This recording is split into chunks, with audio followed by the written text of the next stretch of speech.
Okay, this is Dr. Matar. Today we're going to talk about loneliness can make you fat. A lot of people don't realize the connection, the direct connection, in fact, between being lonely and being overweight.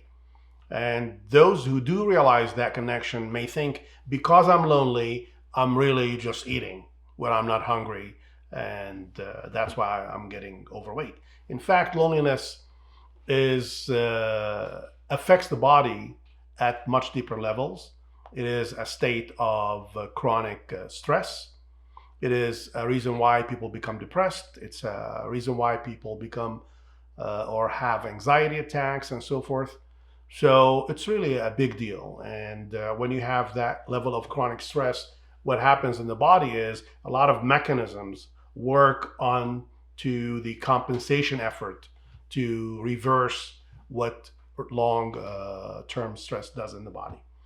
And this sets the stage for the body to get older quickly, to develop disease, including cancer and heart disease and so forth, the major killers, and at the same time make the person's life miserable.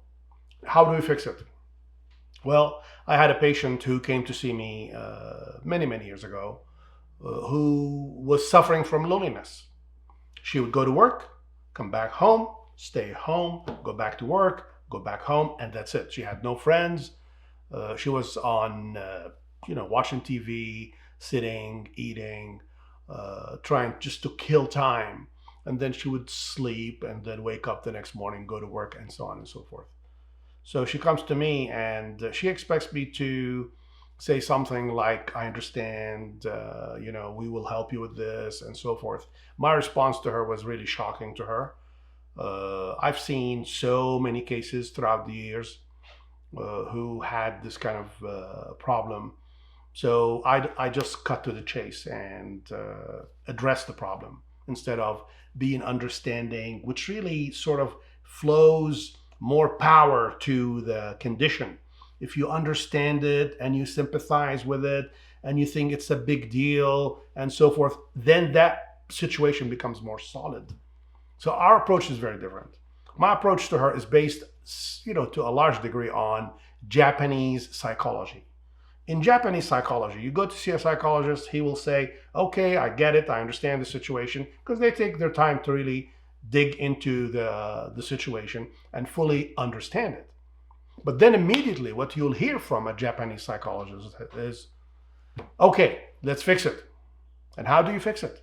You fix it by taking action. This is it.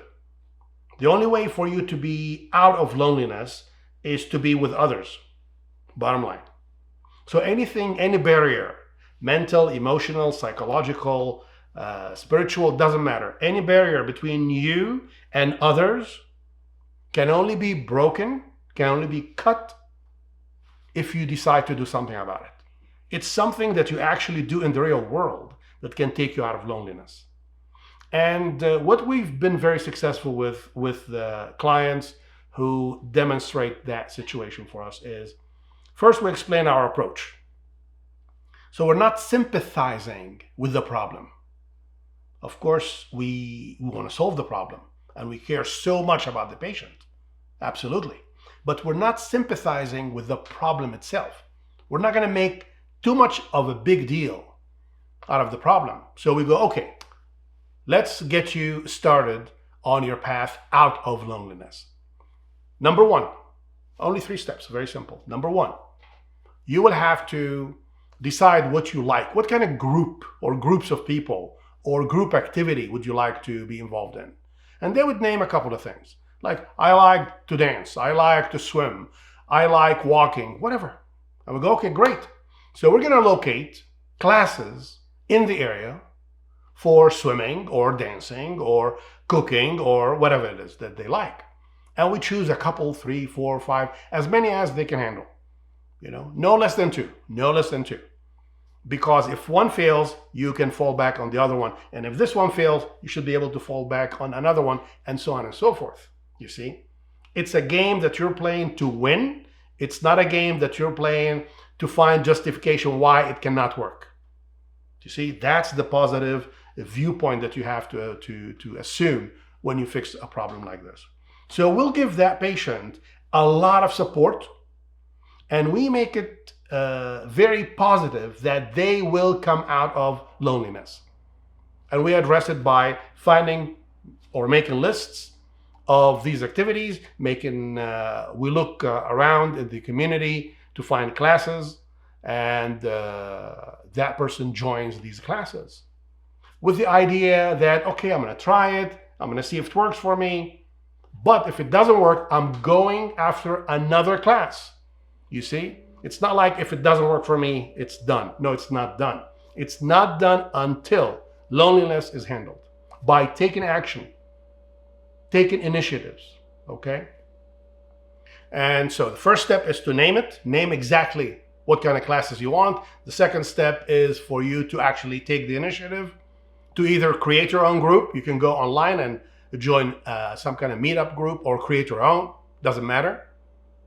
And number 3 is to continue to change these groups and change the level of involvement with these groups until you hit 1 or 2 or 3 that are perfect for you, okay? And these are the things that have to be down the line of what you like. You cannot just arbitrarily say, I think dancing is good for me. It has to be something that you love, okay? So that's it. And I can tell you our success record with this is really outstanding. Outside of psychology, outside of medicine entirely. Just these action steps that people can take, okay?